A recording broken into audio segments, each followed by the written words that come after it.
All right, let's dive into a really fascinating constitutional showdown. This is one of those stories that asks a huge question. Can a government actually create a court that's, well, completely above the law? We're talking about the case of the Unchallengeable Tribunal. I mean, just think about that for a second. Can Parliament create a powerful new court and then build a legislative wall around it? A wall with a giant sign that says, "Keep out" to all the other courts.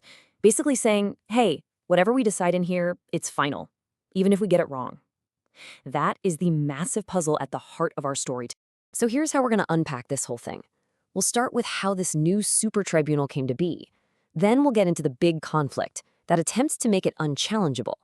From there, we'll follow the case all the way to the Supreme Court, break down their landmark ruling, and finally, really dig into why this one decision has such a lasting impact on the rule of law. Okay, so before we get to the big legal fight, we need to understand the body at the very center of it all. You see, this story doesn't start with some kind of power grab. It actually starts with a pretty genuine attempt to build a better, more efficient legal system. The government was trying to cut through this really tangled mass of legal appeals, so they created a new body called the Upper Tribunal. And the goal? Totally admirable. The idea was to take all this complexity and funnel it into one expert place that could make faster, more consistent decisions. It was really designed to be the final word. So what is this Upper Tribunal? Well, think of it like a super referee. It's got a status that's almost on par with the High Court, but it specializes in these really specific, tricky areas. Things like immigration, tax, benefits. The whole point was to have the absolute best experts in their fields making the final calls. But, and you knew there was a but coming, this is where the problem starts. See, Parliament didn't just create this expert body. They tried to build that legal wall around it, putting up a giant keep out sign to shield its decisions from any other court. And just look at the wording they used. Cannot be questioned in any court. This little piece of text is what's known as an ouster clause. It's a legal tool designed to literally oust or kick out the power of other courts to get involved. I mean, Parliament couldn't have been more clear. When they said final, they meant final. But that ouster clause? It was on a direct collision course with a fundamental pillar of UK law, judicial review. Now, judicial review is the core power of the courts to check up on the government and other public bodies just to make sure they've actually followed the rules. You could call it the ultimate legal safety net for all of us.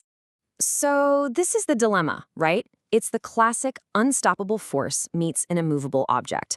On one hand, you've got Parliament, the supreme lawmaking body in the land, saying this decision is final, period.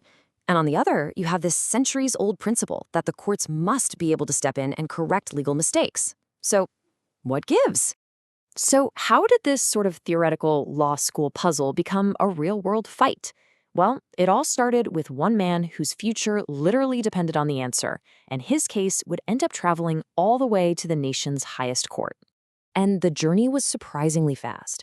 The law passes in 2007. Just 2 years later, in 2009, a claimant named Mr. Cart runs smack into that very wall. The Upper Tribunal refuses his appeal. He tries to get it reviewed, but the courts basically say, sorry, our hands are tied, that ouster clause has shut the door. With absolutely nowhere else to go, he takes his case to the last hope, the Supreme Court.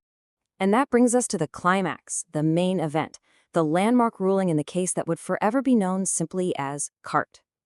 So how on earth was the Supreme Court going to solve this seemingly impossible constitutional puzzle? You know, the judges had to weigh two incredibly powerful competing arguments. On one side, you had Parliament's very clear intention. Look, we need an efficient system, we need finality, and this tribunal is packed with experts we trust. But on the other side, you have this fundamental principle of the rule of law, which says, hold on, no one, not even a powerful tribunal, can be an island, totally immune from oversight. And in the end, the Supreme Court made an incredibly powerful statement.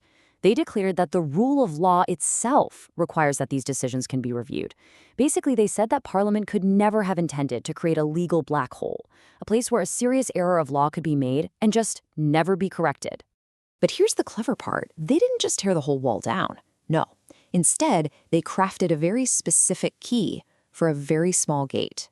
This became known as the Cart test, and it set a really high bar for any future challenges. You had to show three things. First, that there was a potential error of law.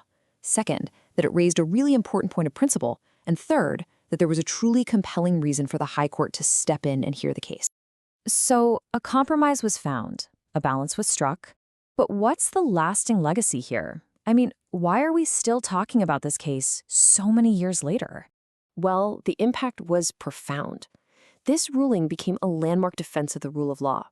It so brilliantly struck this delicate balance. It totally respected Parliament's goal of having an efficient system by setting that high bar for any challenges, but at the same time, it made sure that the fundamental principle of fairness, that no one is ever completely above the law, was protected.